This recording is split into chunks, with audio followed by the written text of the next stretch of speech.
Like one of my recent clients, Lenny, who had 3 credit cards with a totaling debt amount of $30,000. When I told him he could have this debt completely paid in approximately 4 years without taking any additional money out of his pocket each month, he was pretty skeptical. As we know, the credit card has become a necessary evil for a lot of folks who just can't seem to make ends meet.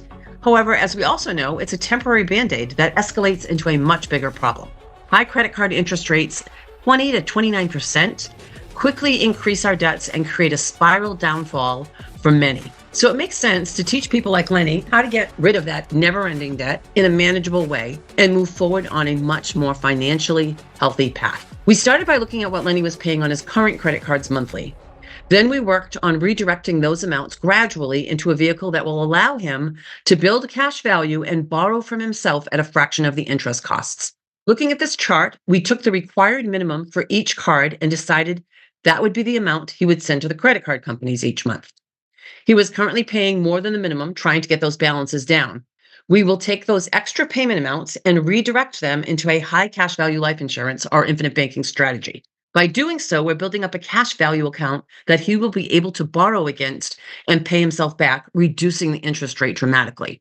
So if we take a look at these numbers, he has 3 credit cards. He has credit card debt at Home Depot for $5,000. He also has a Discover card with a $10,000 balance and a Visa card with a $15,000 balance. We want to look at the minimum required amounts that need to be paid on each of these cards. So Home Depot, the minimum requirement is $100 a month. He's going to pay the $100 a month, and then he's going to take the extra. He's currently paying $300. He's going to take the extra $200, and he's going to redirect that into a high cash value life insurance policy.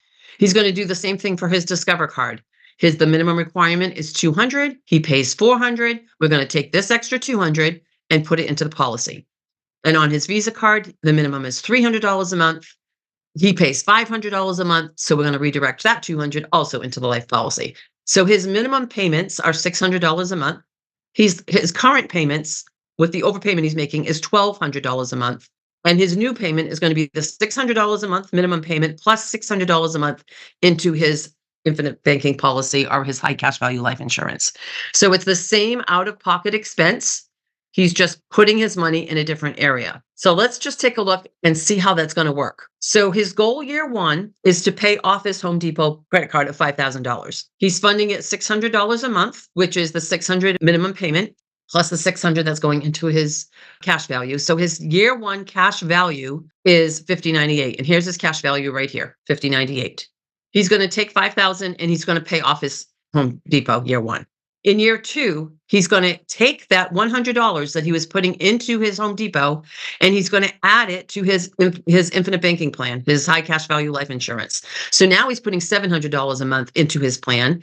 At the end of year 2, his cash value is $11,898, and his loan availability is not going to be $11,898 because he borrowed $5,000 last year. So his loan availability is $6,898. So he's going to make a partial payment on his Discover card. He owes $10,000.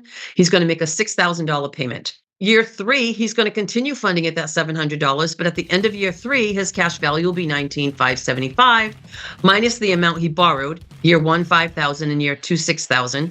So he has around $8,500 available. He's going to make the remaining Discover payment of $4,000, and he's also going to put $3,000 towards his Visa balance. So now he no longer has the Home Depot card or the Discover card. So he's just freed up another $300. So now he's putting $900 a month in year 4 into his infinite banking plan. At the end of year 4, his cash value is going to be $30,602 minus all of the loans he's taken out in the past. So his loan availability will be $12,602, and he owes $12 on his Visa, and he will pay that off. So the end of year 4, he has all his debts paid off. But now he has debt in his life insurance policy, right? He hasn't paid any of those loans back. The nice thing about this is he can decide how much he wants to pay back. Now, if he was smart, he would continue making that $900 a month extra payment into his policy and paying those loans back. But he doesn't have to. He can do it however he wants.